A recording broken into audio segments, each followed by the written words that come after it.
From Tally to Cali, It's time to wake up. Wake up! Wake up! Warchant.com is your ultimate Seminole sports source. And this is Wake Up Warchant, presented by Corner Pocket Bar and Grill. One more corner pocket. Now here's Warchant.com's Aslan Hajavandi And Corey Clark.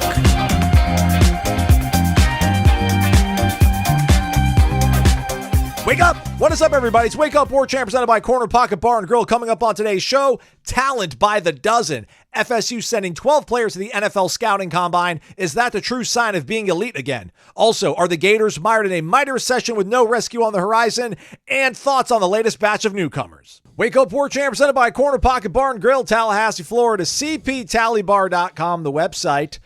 2475 Appalachia Parkway. That's the address. Put that in your GPS. It'll take you to the best spot in town. Lunch specials, 11 a.m. to 3 p.m. Monday through Friday. And on Wednesdays, you get 5 chicken wings and french fries for only $8.99. Dozens, I think quite literally dozens of varieties of sauces for your wings. Can't go wrong. $8.99. 5 of them in french fries at the Corner Pocket Bar and Grill from 11 a.m. to 3 p.m. Hopefully you had fun at trivia night last night. Don't forget tomorrow, though, bingo night. What time does bingo go down at, Corey? 7 o'clock? 7 o'clock. 7 o'clock, yeah. All right, go do that, everybody. And support the pocket, the CP, if you will. Warchant.com, your ultimate Seminole sports source. Hit the thumbs up, 5-star rating and review. That would be much obliged, much appreciated. Corey Clark's here, everybody. Corey, how are you feeling after yesterday's workout on Tuesday? You had high hopes leaving the museum after speaking to all the players about getting a big lift in. Did you go like 3 plates, rattling, just chest to sky? It wasn't. I'll be honest with you. I forgot my AirPods. Oh, okay. I can't. I don't know how you work out, No, but I I'm with gotta you. have. And I was like, man, I'm gonna have to listen to this music really softly. It's not loud in there, and I'm like, this isn't fun. This isn't. So I just did, a little bit of bench, but it wasn't maxing out or anything. Just repping up.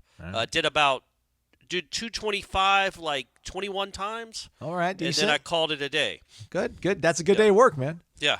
No, actually, I think I could do 225 twice if I really. But I don't have anybody there to spot me.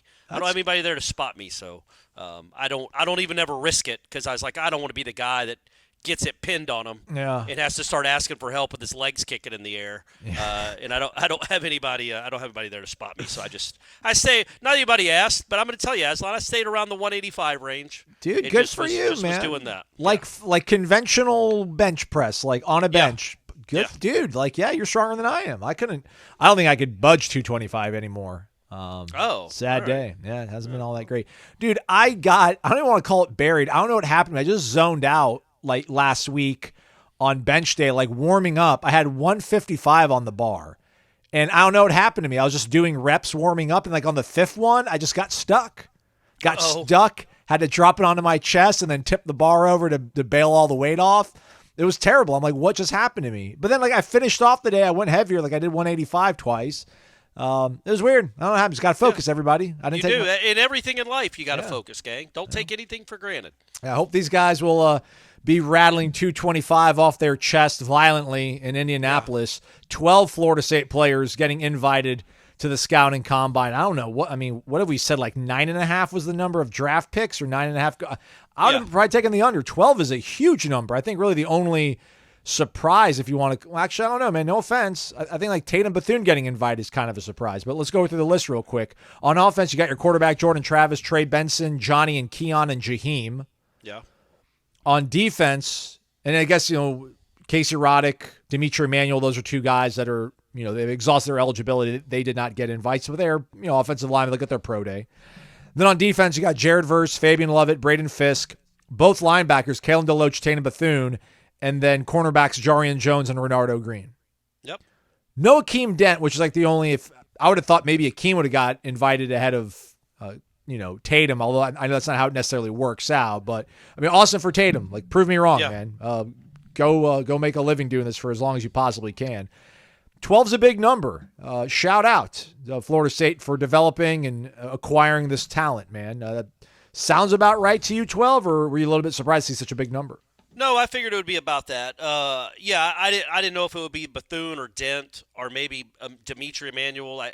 The first 11 seemed kind of like no-brainers to me. I thought it was what if they would have if it would be Akeem or Tatum or one of the two linemen. I didn't know about Jordan only because I don't know how much he'll be able to do.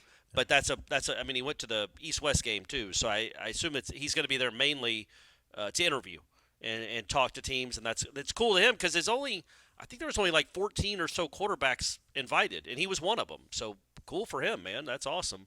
So yeah, no, I wasn't really surprised. I would like to put it in perspective though for the people. Michigan had 18, all-time record. I think Washington had 13. Those are the two teams that played for the national championship, by the way. Well, third most was Florida State. More than Texas, more than Alabama, even more than Georgia, although admittedly Georgia has some younger guys coming up that'll be invited next year. But, man, again, that's just – it just goes to show, as we all knew and have been preaching from the mountaintop for 3 months now, it was not a one-man team. It's a good team. I mean, Florida State has more guys in Indianapolis than Alabama. Just, again, I think that says something. Other people don't. I think it kind of proves that at least they had a lot more talent than just the guy taking snaps under center. But it's awesome. It's cool, man, isn't it? It's cool to be able to watch the combine again and care. Yeah, it's going to be cool to watch a show's worth of content off of that one. Now, we only had Jamie the year before, right? Well, no, and it's going to be like, the combine's like 5 days long. So it'll be, and they have guys at every position except O-line. So you'll be able to, it'll be at least 3 days of content. And then the draft. They're going to be drafted first round all the way probably to 7th round. There'll be Florida State guys going. So yeah, man, it's cool to be in this I don't know, rarefied air again that Florida State belongs. So Renardo and Kalen are the two guys that started their careers here and finish it off. And then the other 10 players were transfers.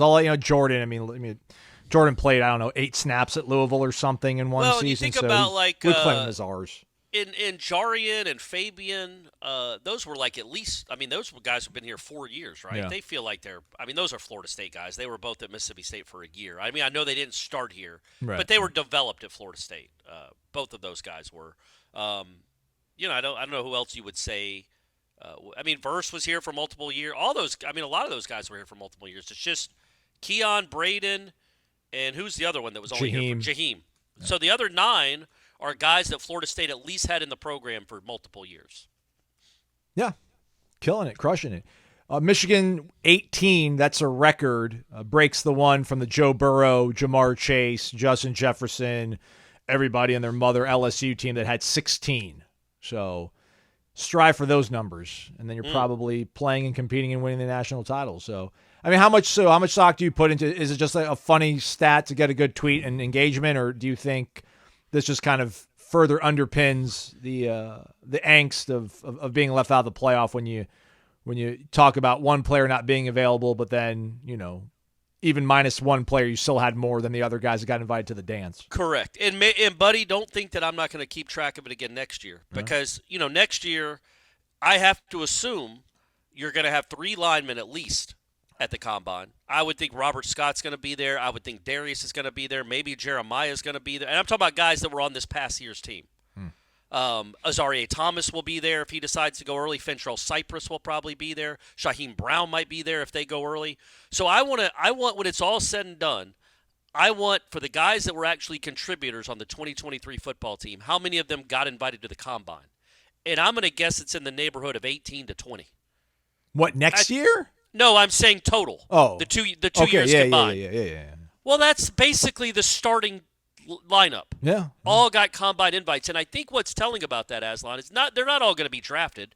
The math bears that out. There are more people at the combine than there are draft picks available. But the cool thing about what Florida State is Tatum Bethune. I like the combine as a gauge because maybe Tatum Bethune doesn't get drafted. Okay.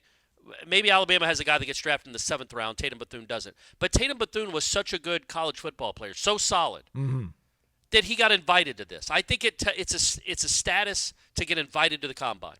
Oh, for and sure. They had, you know what I mean? And Tatum Bethune getting invited to the combine and Fabian Lovett, those guys, I just think that says how many good college football players Florida State had. I don't know where Deloach is going to get drafted, or Jarian, or Fabian, because of some health concerns maybe. But I know they were darn good college football players, and they got invited to Indianapolis. And when you throw in the guys next year, like I said, maybe 3 linemen, maybe Morlock, maybe, like I said, Shaheem, a couple other guys. You're talking about Patrick Payton. You might be talking about, all told, 18 to 20 dudes off that one team get invited to the combine. That's crazy, and I feel like we were all screaming and waving our arms like, no. This is a really good team aside from the quarterback. It's a really good team even without him. This is not. This is a legitimate playoff national championship type team, whether the quarterback is there or not. Don't tell me they're way worse than Alabama because they don't have Jordan Travis. Look at the numbers. Florida State would appear to have more NFL-eligible type players than even Alabama. Well, they didn't say they were worse. It's one spot below them. But I guess, when it comes to this game, one spot is a big one. Well, yeah, and it's like, again, the best and the subjective. Yeah. The subjective nature of it is what always bothered us, right? And then you look at, there's nothing subjective about the combine. Like, those numbers aren't subjective. Those are stone-cold facts. Florida State had 12 guys invited. Alabama had 10. And even if you take Jordan Travis away, you still had more than Texas, or more than Alabama. So I don't know. Yeah, it's just a little tidbit, but I think it adds to the argument we were making 3 months ago that, look, man, they've got a lot of really good football players all over the roster. Yeah, I like this exchange on the Tribal Council. Our guy Grumpy BK commenting on the thread that Tom and Gene started. Like, I love this, but also this is why I'm hesitant about 2024. We're losing so much elite talent.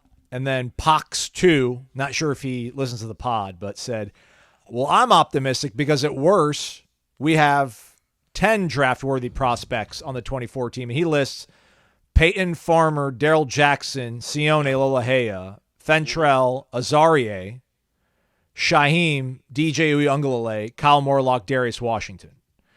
And I think Robert Scott's in there if he's healthy. Yeah.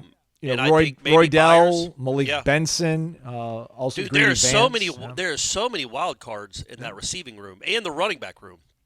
I think, man, I certainly wouldn't be surprised if Toa Feely got an invite. Yeah. But depending on what kind of year he has, but that guy is a Swiss Army knife that I think could be a really nice fit for some NFL team.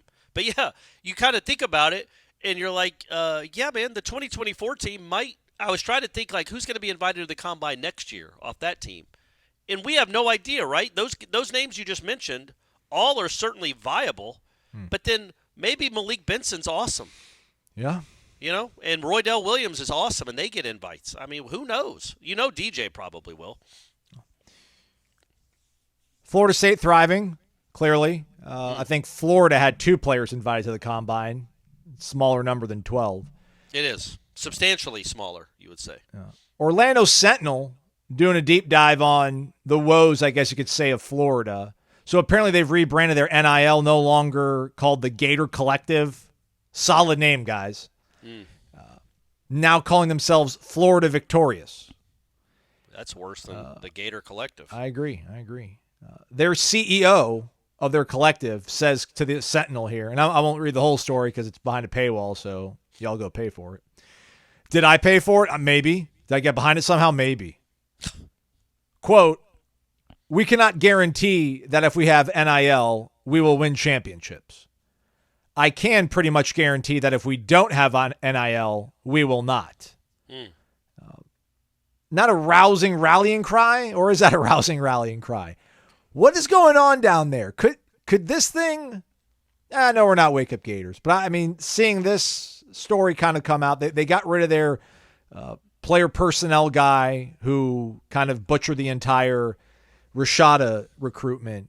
And you're always one coach away. But if you can't figure out this part of the sport, which I hate, but it's part of the sport now, that's the big thing, right, Corey? Because it doesn't matter who your head coach is.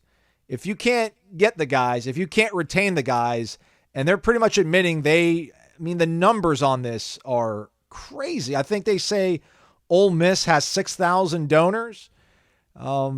They added around 750 in 10 months. Florida victorious.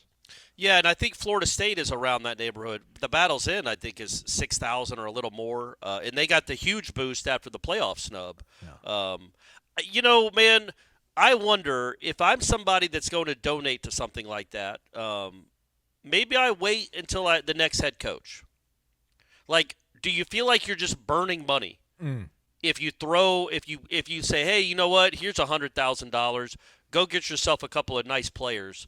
To a guy that's going to be fired in 10 games. I feel like that's a waste of money. So why not take your lumps this season, start over, refresh, and then give the new guy but if you don't believe in Billy Napier, why give him a great roster if he's just going to screw it up? Well, because it's your school, it's your team. Yeah, no, I get it, but I'm saying that's the other side of it, right? Like, obviously Florida has money, and there are plenty of boosters that have money, but maybe they don't want to sign the big check to a guy that they don't like, who's clearly unlikable, and is not winning. It's like, why am I going to help this guy out? Let's get a new coach in here and then come and ask me for that money, and I promise you I'll give you a starting offensive line. But I'm not doing it right now. It's 2 guys in a row, though, right? I mean, I know Mullen kind of was on the tail end of this stuff emerging into the marketplace, if you will. Napier admitted it took us 18 months to get our hands around this thing and figure it out. And I still don't think they figured it out. I just wonder, maybe there's I know it's supposed to matter more down there, but maybe it doesn't.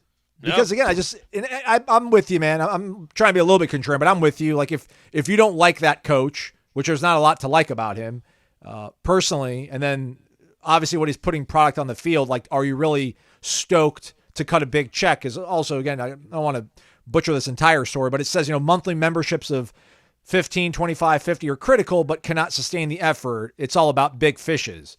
And that's the thing too. So like whoever those people are, they're pretty loyal, you would think. Like they would have been identified by now, but maybe those people as well, that are going to stroke the big check, maybe they're in a wait and see approach. Cause like, I know Florida State seemingly Battle's End tries to do that with the big surge of membership they were able to get after the snub, but I think that was mostly 15, 20, 50, 100, which, listen, everything matters, but like you need that one kind of whale, if you will, to sustain this thing, because it also says the consensus is $10 to $15 million annually is what you need to be consistently competitive. And that's, I don't know what's the math on that. If you get $50, how many of your 500,000 living alumni need to give $50 to get to $15 million annually? A lot of them do. But every cent helps, right? Just for a cup of coffee a day, you can feed kids all over the world. Like, it all matters. Yeah. You can give Florida, if a cup of coffee a day, you can give Florida, some defensive help. Yeah, I just wonder, man. That guy, to me, and I'm on the outside, I do not know him at all. I just know him from basically doing coach speak. And watching his press conference clips. Which that's more than what probably 90% of the audience knows, because I'm not watching Billy Napier unless I'm watching Coach speak. Right, but Florida fans are. But my point is, like, he must be, maybe he's just so unlikable. It is unrelatable when he's talking to those big fish and the big boosters that they're like, no, I'm not. I already give this much money for my seats, and I give this much money to the boosters. I'm not going to then give you another $500,000 for this guy to just throw it away. I don't like this guy. I don't want to help him. I don't want him to be here for 10 years. Give me somebody that I can root for that I like. I think some of that, and again, we always turn it back to Florida State, but I have to imagine, I'm not a booster. I've never done a booster event with Mike Norvell where I'm, I don't know what they do. What would you do if you were a big booster and you had the day with Norvell? Hobnob, go golfing with them or something? Golf or something, yeah. I know Jimbo used to turkey hunt. That's why I was thinking. I can't imagine Norvell on his belly crawling through the woods shooting turkey, making turkey calls. But, I think Norvell's more likable, more relatable. You want to help that guy out. I don't know if you want to help Billy Napier out. And so it's like, again, it just goes back to how stupid it all is. These Florida, think of the big boosters. Like Florida has brought Urban Meyer, paid Steve Spurrier forever. They've made 6 head coaching hires in 15 years. And all that money, and all that buyouts, they've given so much money to that university, and now they're basically being called cheap. Look how cheap Florida is. It's like, man, what are we doing? Like look at what their coaches make. Look at what their baseball coaches make. Like those big money boosters at Florida pay a lot of money. They are not cheap. They're not trying to get by on the, without ponying up. And then they're just told that, well, we need more money. We got to have a football team now, and this is how we do business. So I would be like, okay, well, the $500,000 I'm giving to the boosters, swing that over to the Gator Collective or whatever it's called, Gators Victorious. I'm not paying an extra $500,000 for Billy Napier to screw it up and waste my money.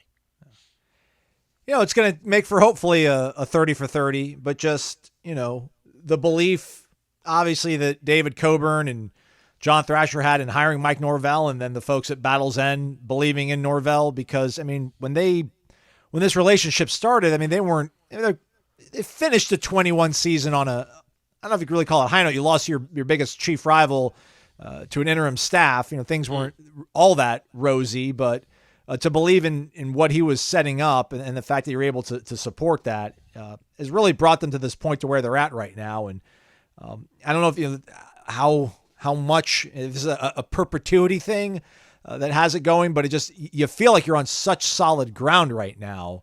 And I don't really know how many other schools are in that territory as Florida State, like little old Florida State, ACC Florida State. Because we talked about after Alabama lost in the Rose Bowl in the college football playoff, the first thing their collective did was make a video about, like, listen, we have to build a better roster. Yeah. Like, we need your help. And I know Florida State used the snub to spin their fundraising efforts, but, like, that was crazy, the circumstance that led Florida State to not being able to be into the playoff. Like, you have to be like, look at the product. You know what the standard is at Alabama. This was not the standard. Well, you want to get to the standard? We need more. What a horrible thing to hear after like a loss. But I guess that's the opportunity you have to take, and that's where these schools are. Florida State, meanwhile, is selling like positivity, like not hope, real results. Like, see what this did.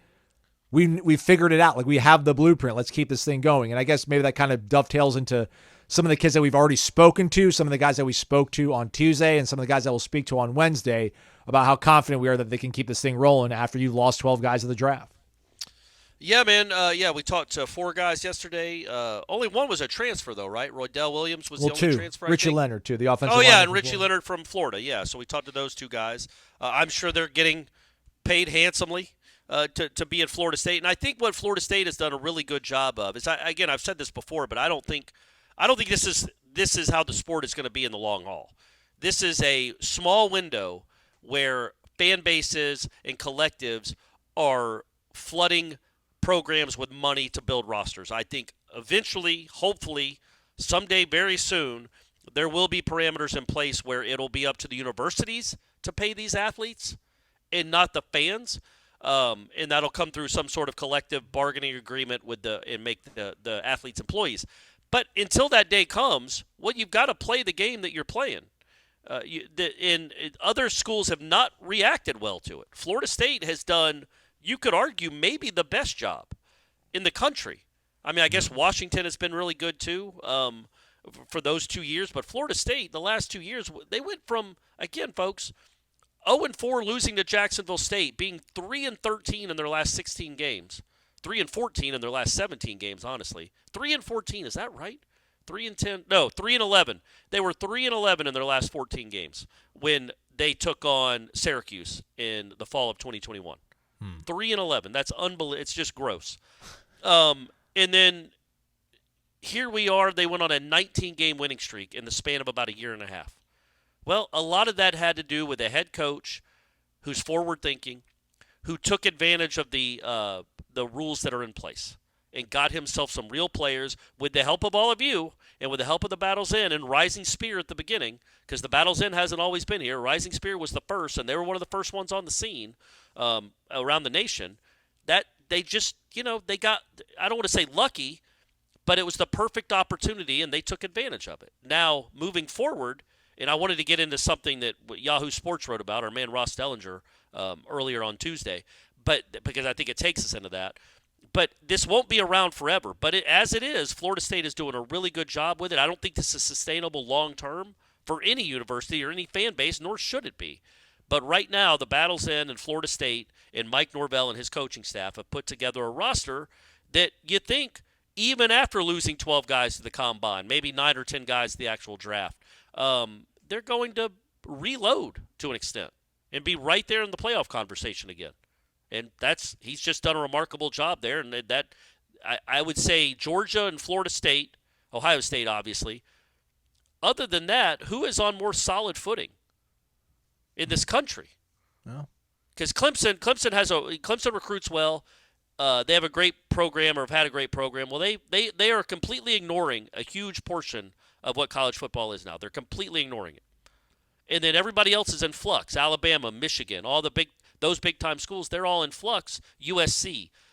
Did you say Florida? Texas is being one on solid ground? Oh, no, Texas is on very solid ground, too. Yeah, they're on the same level, maybe a little higher because they got flipping Manning as a backup quarterback. But, yeah, man, Florida State is in some rarefied air right now as being completely on solid footing with what we think is one of the best coaches in the United States. All of that helps. Yeah, there was there was a hearing yesterday morning that was going to perhaps dictate how things were going to go with NIL and whether or not the NCAA could continue to enforce the whole NIL recruiting policy. But there was no ruling actually made at that hearing. But there's supposed to be something coming soon, maybe by the end of this week. But it would be an injunction that would prohibit the NCAA from enforcing NIL recruiting policy, which would then allow athletes to, receive inducements, and that would begin, another kick of the leg of amateurism, which, listen, we know it's all a sham. But what else was Ross cooking on Tuesday? So any other signals that NIL is going to be reined in, or was it all based on this hearing? No, it was mainly about the the alliance that the real alliance, the SEC and the Big Ten, the actual alliance that matters. He talked to Jim Phillips, who's the ACC commissioner, about the joint venture that they announced, where they're trying to tackle the issues that address college football. Well, the main three things they're looking at is the creation of a new athlete compensation model and further deregulation from NCAA governance, the expected overhaul of the college football playoff revenue distribution model. I hope that rings in y'all's ears. The revenue distribution model, because later in the story they talk about, well, if the SEC has 5 teams in it and the ACC only has 1, why are they splitting it evenly? Why wouldn't the SEC get more because they have more people in it? So just know that that's coming, folks, because they just announced, the ESPN just signed a new deal with the College Football Playoff. This happened on Tuesday for 5 years, $1.3 billion a year. They are paying the College Football Playoff Committee, ESPN, came to terms on a $1.3 billion a year annually agreement to air the college football games. So keep that in mind and think, oh, well, that's cool. There's 4 major conferences, so doesn't that mean the ACC will get, $250, $300 million, $350 million? Just like – no, it won't. And then also the inevitable expansion of the NCAA men's basketball tournament. Those are the 3 things that the SEC and the Big Ten are tackling. But here's what I think is crazy. They talked to Sankey, and he said that they asked him why he didn't include – why they just did the Sankey, obviously, if you don't know, is the commissioner of the SEC. They asked him why he didn't include the ACC and the Big 12 as part of the meetings, make them part of the venture. And he said, Greg Sankey and Tony Petitti, who's the Big 10 commissioner, underscored the need for the advisory board to be as small as possible to quickly reach solutions for urgent matters such as the multi-billion-dollar House antitrust lawsuit. So they want the circle tight. Yeah, streamlined, yeah, nimble, agile. Exactly. Keep so nimble that they just keep 2 of the other conferences out completely, and they're making all the decisions. But for the betterment of the sport, and obviously they have the ACC in mind, clearly, and the Big 12 in mind. They'll think about them. And then Greg Phillips says, I trust Tony. Jim Phillips. Jim Phillips said, I trust Greg and Tony and what they've said. I'm not paranoid about this, that it's a sinister movement. All right, Greg. All right, Jim. Great. Yeah, you're right, because you should trust the Big Ten. They've been good to you all these years. They didn't tell you had alliance and shake your hand and then stab you in the back. Yeah, it's just so. And then later on in the article, they talk about how the Big Ten and the SEC are going to ask for more money for this new college football agreement with ESPN. Weird. Weird. And the ACC and the Big 12 will be left out. And I think part of that, you could be that, if you're an SEC fan, you're like, well, yeah, it doesn't make any sense that the ACC would get equal split with us when we have 5 teams in the college football playoff and they just have 1 or 2. And it's like, yeah, man, but why do y'all have 5 and the ACC only has 1? Might it be the inequity of the money going to one program and not the other? It's spiraling. And the ACC clearly is going to be on the outside looking in. And as Ross Dellinger, who we've had on the show, good dude, Yahoo Sports, as he mentioned in the article, this is one of the reasons Florida State would want out of the ACC. And it's like, yeah, no duh. So anyway, a lot of changes coming to college football. The ACC will not be part of any of it. They might benefit, but they will have no say in the changes that come to college football. I can promise you. I mean, this is naive, but shouldn't this be some sort of legitimacy tax by splitting it evenly? Because what's the point? I understand the NFL's 32 teams. I guess as it sits now with the expanded Big Ten and the expanded SEC, you've got 32 teams. But you really want to call a national title and then pretty much elbow out, the large parts of the East Coast, with the ACC and then the Midwest. I don't know, is that what we call the heartland, I guess, Yeah. Kansas and Oklahoma State. Do you really want to just create this sandbox of just 32 teams? I would hope not. Yes, but, they do. They want Of the course money, do. right? They just want all the money. Of course they do. And they said, in the story, they're like, I think somebody's quoted it as saying this, or maybe I just don't want to read it right now, or Dellinger wrote it, that, 10 of the 13 the biggest brands in the sport, 10 of 13 of them are in the SEC or the Big Ten. I don't know who the other 3 are that he's thinking of, but I can promise you Florida State's one of them. I don't know who in the Big 12 would count as one of those. Maybe it's Florida State, Clemson, and Miami are the other 3. I don't know. But I know Florida State is one of the 10 or 12 biggest brands and money makers in the United States. And it is absurd that they will have a worse chance to get in the playoff, and they will be making $35 million annually less in TV revenue than the Mississippi schools, who have done nothing, literally nothing, for college football our whole lives. Our whole lives. Ole Miss has been pretty good lately. Maybe even really good. But what if they don't win championships? I don't think Ole Miss has won an SEC title. I know Mississippi State hasn't. Nope. I'm almost 50. They don't do anything for the sport, and yet you're keeping out or trying to keep out programs that have, and I include Miami in this, programs that have done a whole bunch for the sport. And think about what Miami did to the popularity of college football, man. And now they're going to be banging on the door, let us in, as the tornadoes coming. And Arkansas and Vanderbilt and Purdue are going to be holding the door to keep them out. It's just, it makes my skin crawl.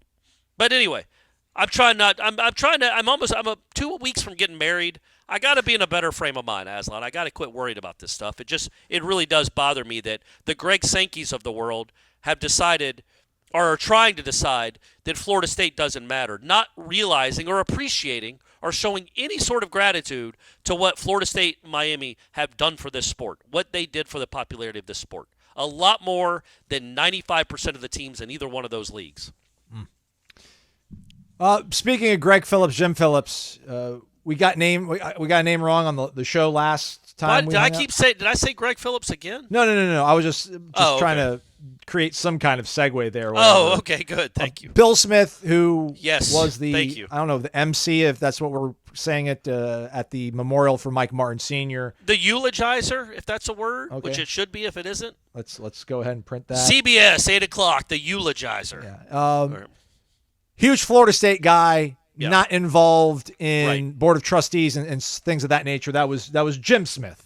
Right. Bill Smith, Jim Smith, are bad. Common names, same last name, very common first names, both really rich, doing well for themselves. So yeah, but honest mistake by Aslan, and then I went along with it, and it was my fault. Oh, we're blaming me, huh? We're blaming me. Well, you said, isn't he the guy that acts Bowden? Well, you And could I'm have at that yikes, right point. I know. Right And then there. I'm like, oh no, was he? I guess he was. Please take the lawsuit down, Bill. We're sorry. Yes, we were apologize. just kidding. We were just joking. Everybody knows it was Jim.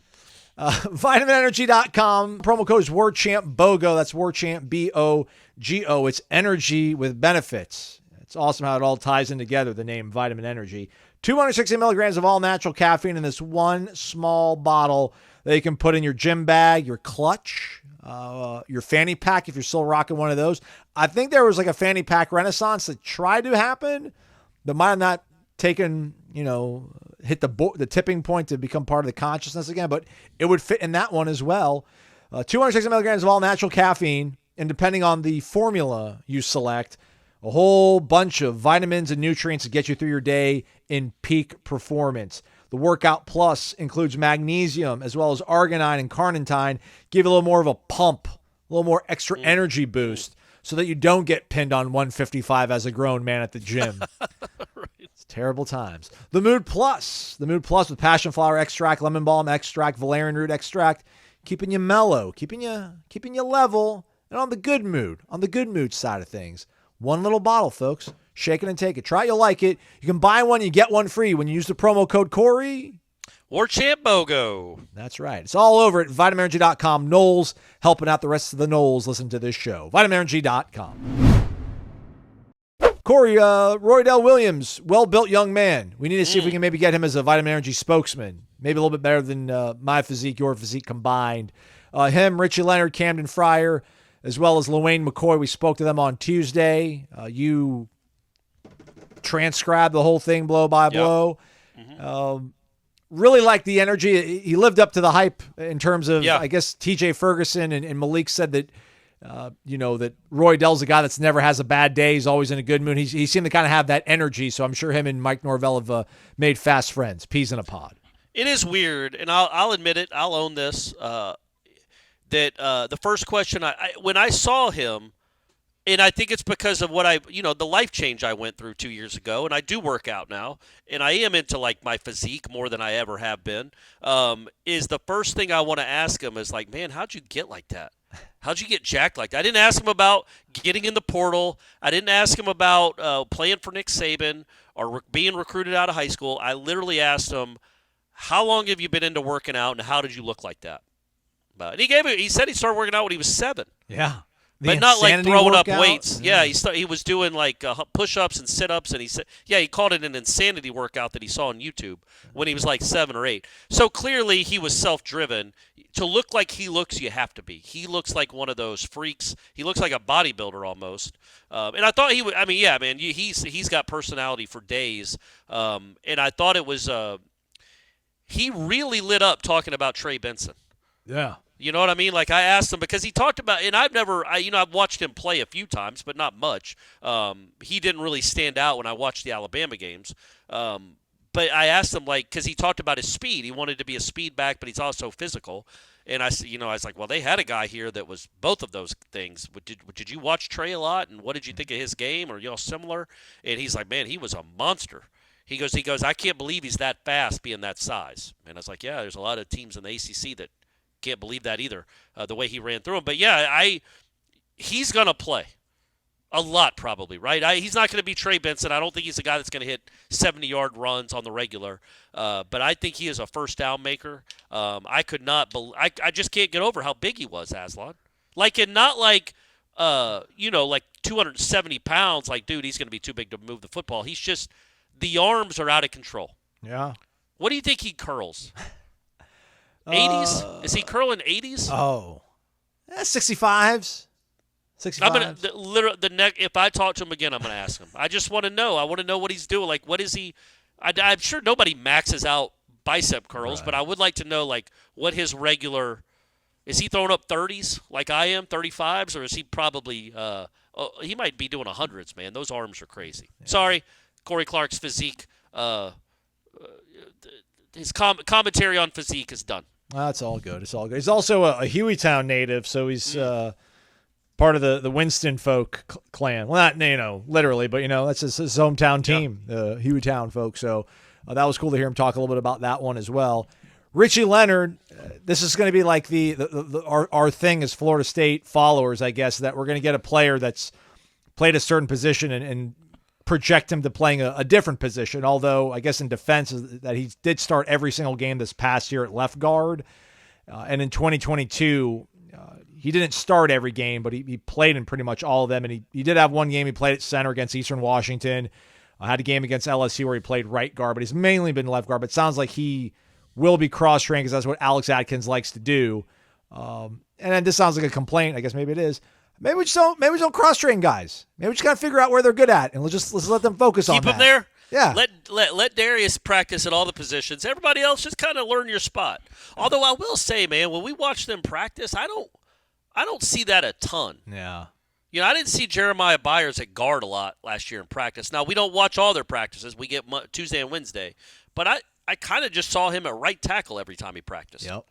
So and I think they do it with the spring, interior guys. I think maybe spring might be the time. Well, they'll experiment. But yeah, when you're in the fall camp, like that's kind of maybe the last resort of tinkering around with things. And surely in the middle of the season, you're not, unless injuries really start rearing their head. But yeah, to your point, I don't recall him. He might have played some guard during spring, but after that, it was pretty much tackle. So. And listen, I don't know. Maybe this is Alex Atkins' thing of lighting a fire under Maurice, because Maurice is laid back. Maybe just needs to constantly keep Maurice on his toes. Like, hey, we're bringing this Caden Lyles guy. Hey, we're going to bring in this guy. We're going to bring in Richie Leonard. But Leonard obviously was a guy that I guess we could say Florida State finished second for his services when he came out of high school. So the pre-existing relationship really cinched things through with him. So 6'2", 310, beefy dude. So that's going to be a good little piece of the puzzle there. And then the freshman, Lawayne McCoy, Miami Central Rockets stand up. And then Camden Fryer, the fantastic Fryer family. Todd, uncle, Matt, father, yes? Mm-hmm. Yep. He's got a good head on his shoulders. He might be the team's spokesman whenever this collective bargaining agreement stuff happens and they need a union rep. He might be the union rep by that time. His dad was kind of a spokesman when they lost that Notre Dame game. He was the guy front and center being like, give us another chance. And it worked out in 93. They won the national championship. And he got on the cover of Sports. His dad was on the cover of Sports Illustrated after the national. That's an all-time great Getting cover, kissed by a cheerleader, right? Getting kissed by a cheerleader on somebody's shoulders, holding the turf, I think. A lot of things happening at once. Really cool photo. The 90s kids, be jealous. Yeah. You missed out on some good living. But what was funny is I brought this up on headlines. I just thought it was amusing that we asked Cam Fryer a lot more questions about his dad, who was a good player at Florida State but never a superstar and didn't play in the league, than we did Marvin Jones about his dad, who was a two-time consensus All-American, the number 4 pick in the draft, and a Butkus Award winner and a Lombardi Award winner. I just thought that was funny. But I think when I was thinking about it afterwards, I was like, well, I think the difference is Cam plays the position his dad played. Marvin does not. So it is interesting to think about Cam Fryer learning the position from his dad. You get the sense there's a chance that he could be one of those guys that opposing fans hate because he's always going to have 6 for 91. Because I think he's I know this is something you say. I'm going there. It's something you say about white receivers that they're faster than you think. But I do think he is much faster than people would realize because his dad wasn't a burner. But his dad also wasn't slow. He was like kind of middle of the road for those wide receivers back then as far as speed. He wasn't Vanover, but he was like faster than Kes McCorby. Like he and Kevin Knox. Like he could keep up. He was a really good athlete, his dad was. But Cam Fryer's telling us he ran a 4.3 as a junior. Well, if he's running 4.3s, he's one of the fastest receivers in the conference. So that's cool. And he caught a ton of balls, just like his dad did. So he knows how to get open. And I thought that was a really good question Ira asked him about what goes into being a good receiver. There's a lot of guys that can run fast, and there's a lot of guys that have the right body type that are long. What goes into being a good receiver? And he's like, well, number 1, catch the dang ball. Mm-hmm. And he's like, number 2, create space. And you know that has been ingrained in him because there's a lot of guys that can run faster than anyone, but they're not great at getting open.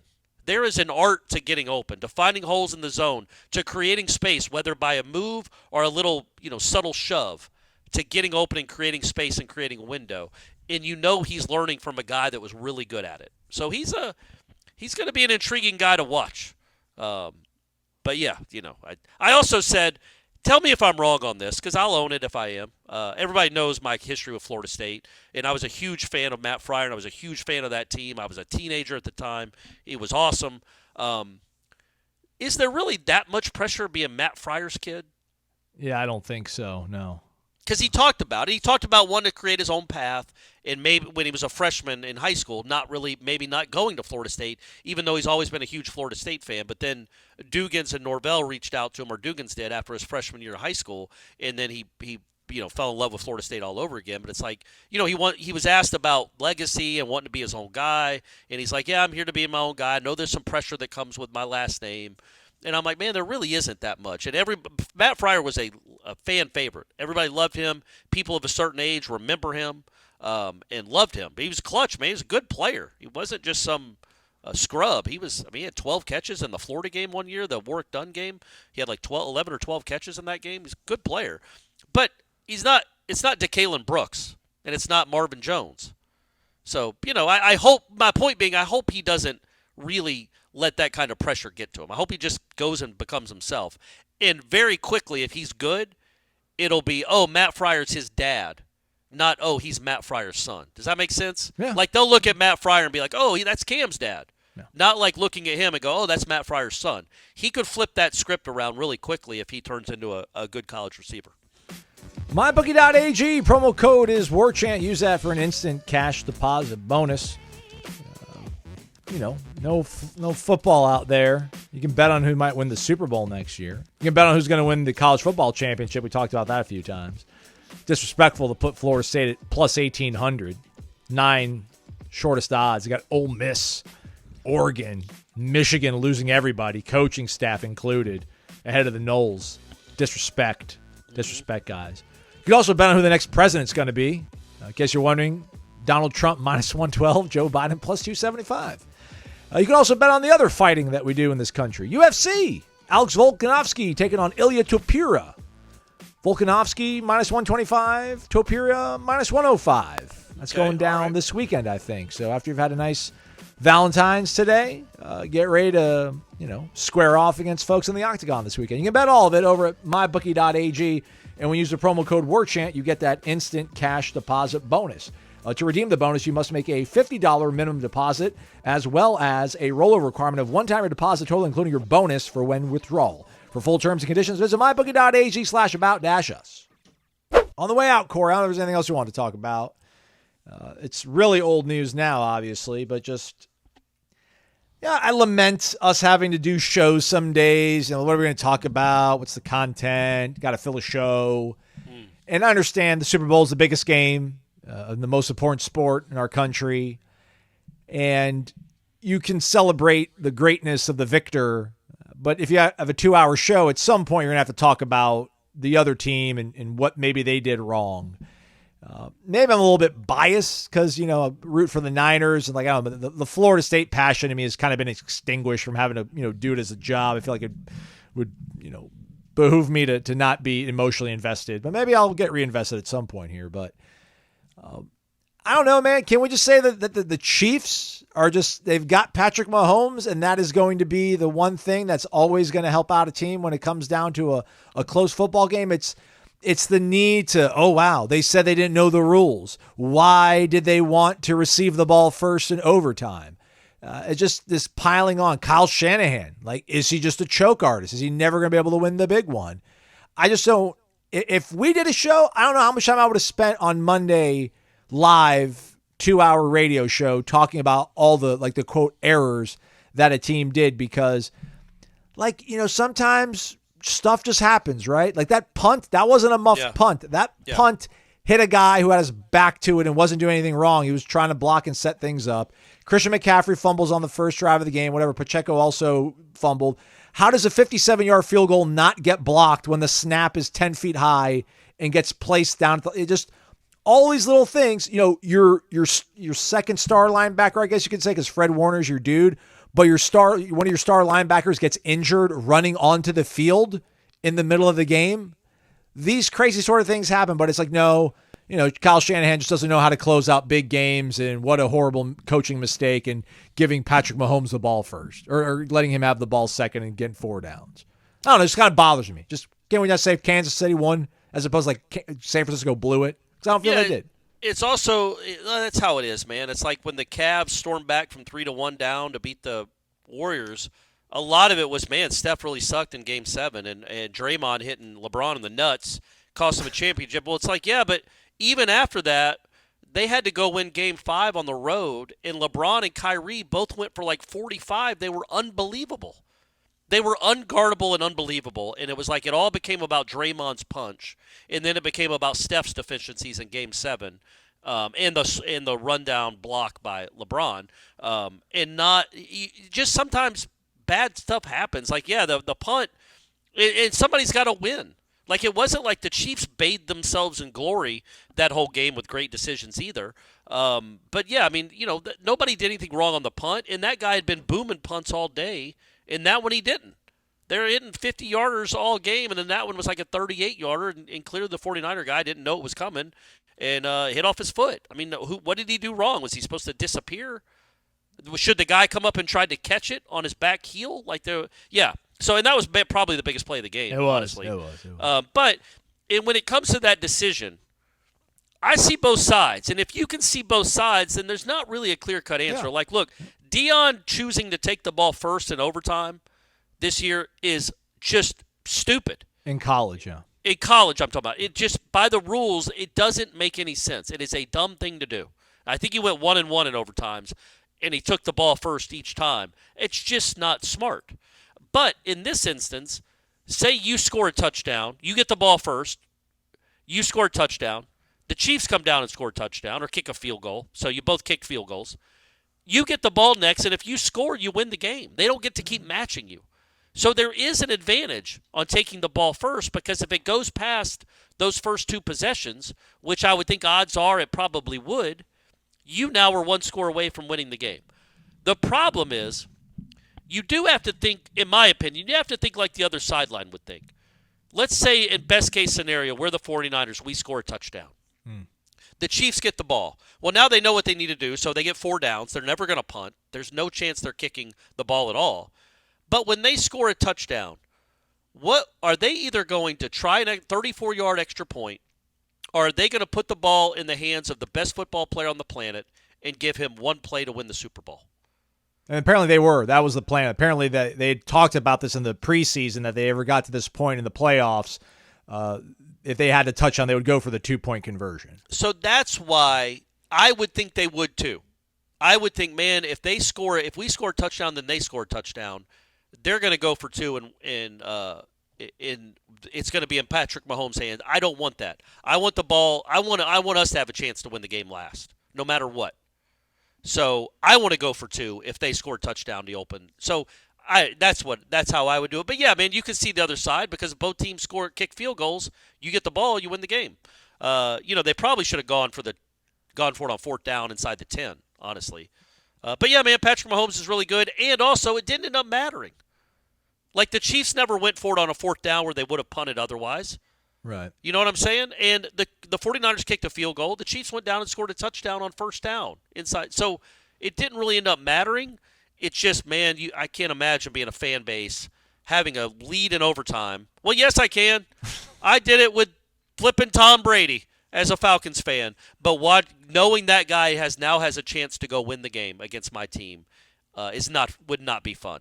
And that guy's just awesome. He's just an awesome, awesome football player. Yeah.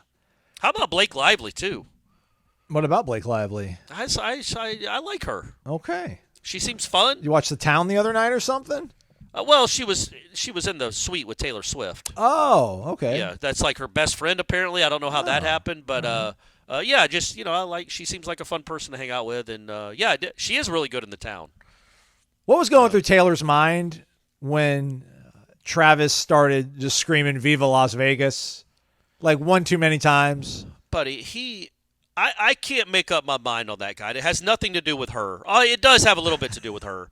I can't get a grasp on if he is just a complete and utter Neanderthal or if he just plays the part.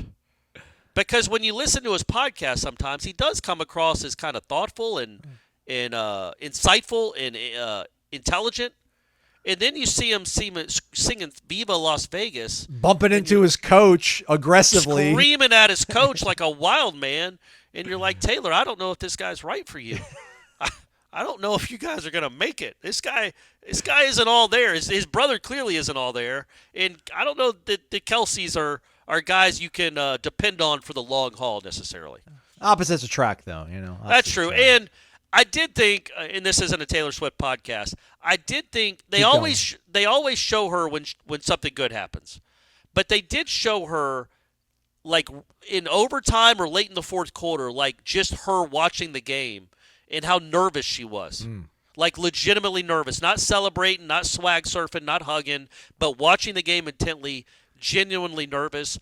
And that obviously is the most relatable she's been to any of us in years because we've all watched games like that. Yeah. And she's living the life for the first time, I'm sure, living the life of a true, and now she's doing it because she's in love with one of the players, but as a true football fan. Yeah. The butterflies in your stomach, the vomit coming up, the heart rate rising. She had to live that. She felt like what we all have felt for years. She felt what it's like to be a true football fan. I thought that was cool. But, of course, she won. Yeah, of course. Her team won. Why wouldn't they? Yeah. Why wouldn't they? It's all rigged. It's all rigged. Yep, it's all rigged. And clarification, I do root for Florida State to win every single athletic endeavor they embark on. It's just for whatever reason. And I was thinking about this as you were talking, Corey. Maybe it's because they haven't really lost all that much recently that I haven't really had to kind of cope with it, They haven't really lost since the Clemson game in 2022, right? Like that Georgia game was nothing. That wasn't a game. So, you don't even know. We don't even know what it's like to do a show after just a traditional regular season loss. Yeah, so it's weird. But I couldn't watch it like the Super Bowl highlights. I'm like, all right, I don't want to watch it anymore. Like I've seen it once. All right, I don't need to watch it anymore. But I haven't had to sit and watch a Florida State highlight of a loss in a while either. So maybe it's still in there somewhere in the cackles of my black heart or whatever. So we're done, but warchant.com is going to keep cranking stuff out, folks. We're going to speak to your quarterback later today. You excited for that one, Corey? DJ Uyunglele. I won't be there. I'll be in Atlanta. What? But I'll be watching on Zoom, and I might even, you know what? I might break my streak and ask a question on Zoom. Okay. All right. I'm going to try to do it. But I am very excited about that. It's going to be cool to get to hear from him finally. So we get Uyunglele, Jaden Todd, who's an offensive lineman. From Dublin, Georgia. Stand up. I knew a girl from Dublin, Georgia. She was a sweetheart. Offensive lineman Ty Hilton from Oviedo. Quarterback Trevor Jackson, who I think is a preferred walk-on out of Winter Garden Jones High School, which I think... No, never mind. I was going to say I thought Willie Jones Jr. went there, but I don't think he went there. Or Christian Jones, rather. Somebody went to Jones that we had, and it's going to... Like a defensive back. Maybe it was Damori Tate. No, he went to Freedom, I think. I'm going to stop talking. Damori Tate. That's a blast from the past. Yeah. Hey, by the way, if you get a chance. And Jaden Parrish from Delray. We'll also get him. So. If you get a chance, ask DJ what he's benching. Okay. And maybe what he's curling. Okay. Would you do that for? You probably don't. Don't do that. Never mind. I take that back. Well, I'm going to ask him about his thumb. So maybe I should ask him something a little lighter before I go for the jugular. Right. Okay. Yeah. There you go. Perfect. Yeah. Ask him if he's able to lift all them weights. Yeah. Exactly. How's your thumb affecting your bench? Like, what is your max? What is your bench? What are you maxing out these days? Yeah. Okay. We'll see how it all works out. That's going down at 11:15 in the morning today. So check out warchant.com. We'll have a live transcription of that going on, and then the full interview video wise. Corey will have again the transcription. We'll have probably a story rolling off and spinning off of it as well too. So. It's the off-season, quote-unquote, but not really. Not really. We're out here working for you. He's Corey Maslon. Jeff Cameron Show coming 1 3 o'clock. Thank you for listening to Wake Up Warchant, presented by the Corner Pocket Bar and Grill.